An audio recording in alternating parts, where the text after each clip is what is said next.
Welcome to this explainer. Today, we are diving deep into SS&C Technologies' highly anticipated Q2 2026 earnings to figure out exactly what's driving their absolute record-breaking numbers. Whether you're a financial analyst or you just follow the fintech space, we're going to give you a really clear look at their dominant market position right now. So we're anchoring today's analysis on a pretty bold claim from Chairman and CEO Bill Stone. He's crediting this massive quarter to consistent execution and the structural advantages of their business model. Our goal today? We want to look right past the corporate jargon and see if the hard numbers actually back him up.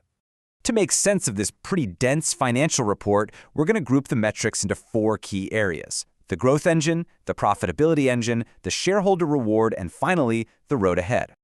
All right, let's jump right into Section 1, the growth engine, focusing on those record-breaking top-line metrics. Starting right at the top, their adjusted diluted earnings per share took a massive 18.1% jump year over year.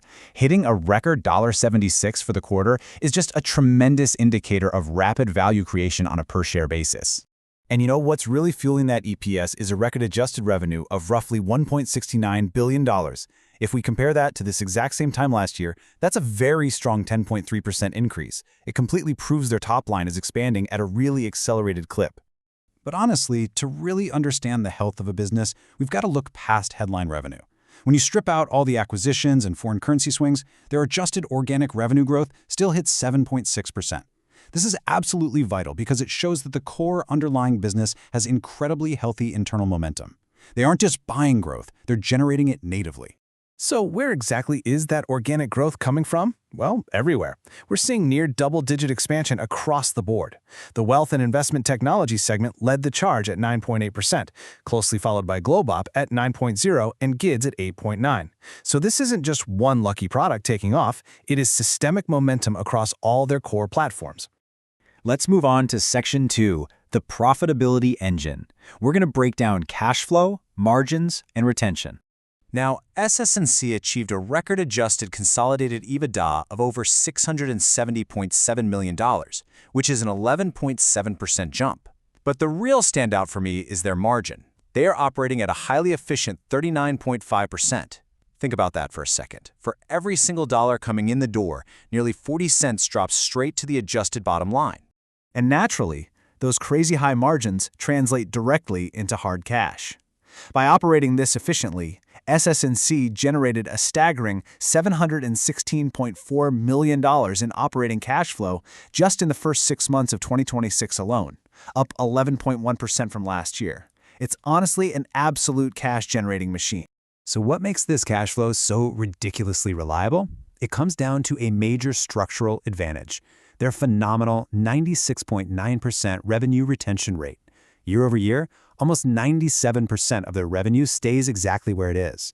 It really proves that clients don't just view SS&C's technology as some optional luxury. It's vital, deeply embedded infrastructure. With all this cash piling up, it perfectly leads us to Section 3, the shareholder reward, looking at capital allocation and debt. They had an incredibly aggressive capital return strategy for Q2.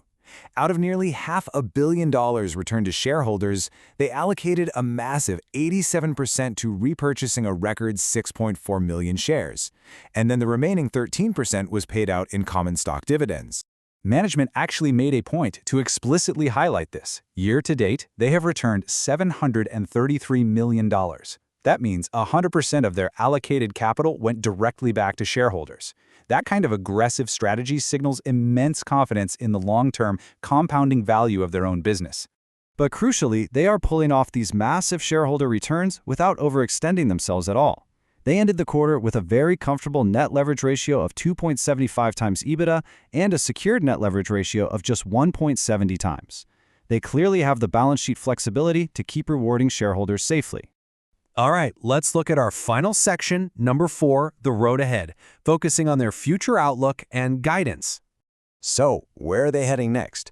For the full year of 2026, management is targeting a midpoint of $6.75 billion in adjusted revenue and $7.09 in adjusted EPS. This definitely points to a continued aggressive expansion of both top-line scale and bottom-line profitability through the rest of the year. And if we just zoom in on the upcoming third quarter, they are projecting a solid 5.0% organic growth midpoint. Now, while that is a slight deceleration from Q2's 7.6%, it firmly maintains their steady upward trajectory, compounding an already massive revenue base without even relying on acquisitions. Which really just brings us back to the big picture. When a company boasts a near-perfect retention rate, structural margin advantages, and returns 100% of its allocated capital directly back to shareholders, how does SS&C's relentless execution change the standard for the entire financial technology landscape? It's absolutely a question every competitor and investor needs to be asking right now. Thanks for joining me on this explainer, and we'll catch you next time.